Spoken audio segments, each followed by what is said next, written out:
ګرانو کتونکو لیډر قوم جوړوي یقینا نن سبا چې کوم قوم جوړ شوی دی نو داسې بد اخلاقه قوم چې د کنځلو نه د ردو بدو نه د بهتانونو نه او د تورونو نه بل کار یې نشته دی.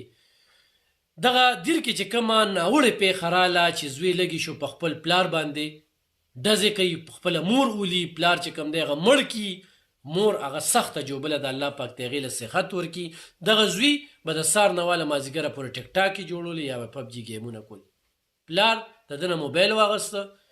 والدین د خپل اولاد دپاره ډېر ښه سوچ کوي. دغه زوی ته دوکو او دی لږې شو په خپل پلار باندې هم ډزې وکړه، مور هم کنډه مکړه. په دې حالاتو کې مغه مور وایي چې زما دا زوی ناسمج دی. واقعي چې ناسمج دی چې هغه په خپل والدین باندې ډزې کوي، ځکه چې والدین وي. والدین همیشه د خپلو بچو د ښه دپاره سوچ کوي. د چا هم چې والدین ژوندي وي نو غواړي عزت یې وکړي، ښه قدر یې وکړي، مینه ورکړي، بیا به لاسونه مروړی والدین به نه وي. دا رشته نه پیدا کېږي. ویل کېږي چې دی د پی ټي آی یو ډېر پتنګ و. پلار یې چې کوم دی جماعت اسلامي کې و، داسې ذرایع وایي. نو نن سبا دغه قوم دی، دغه تاسو وینئ څوک چې کمنټس کوي او په کمنټس کې کنځلې کوي نو دا جټ نه وي، دا تعلیم یافته جاهله. نو داسې تعلیم یافته جاهله په دې دغه باندې دوی وایي چې موږ به دا کنځلې کوو نو په دې به یو سړی د حق نه منې کوو او دې به دا خبرې چې کوم دی نو مخې ته نه وروړي. دا ستاسو خمخیالي ده.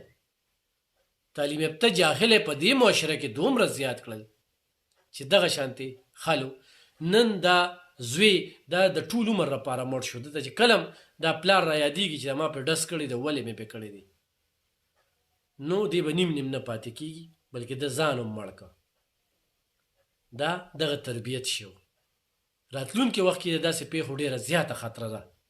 زما به هغه ځوانانو ته خیالي چې د خپلو والدینو خیال وساتئ او دا ډرامه بازو پسې مزې چې دوی په دې سوشل میډیا باندې چغې سورې د دین نه ورپسې ورتېر شوي دي.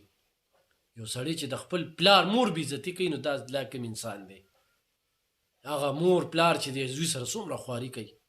نن دغه زوی لږې شو، خپل مور پلار یې چې کوم دی نو هغه ویشته. دا یو د جهالت کار یې کړی دی. نو ګرانو کتونکو چې څونه والدین دي په خپلو بچو باندې د اوس نه نظر وساتئ چې مستقبل کې درته دغه شانتې روانېږي نه. زوی به راپاسې پلار ته وایي ته نه پوهېږي، ولې چې دا تربیت شوی. نن زموږ د چارسدې په منډڼي په پوسخان کلي کې دوه خویندو خپلو کې جګړه کړې ده. یوه باتروم ته لاړه، خودکشي یې وکړه. دا هم یو ډېر عجیبه شان افسوسناکه واقعه ده. په هغې ماته ډېر افسوس دی، خو په دې واقعه باندې راته ډېر افسوس دی چې دا زوی لږې شو خپل پلار یې ووژه. ډېر افسوسناکه پېښه ده.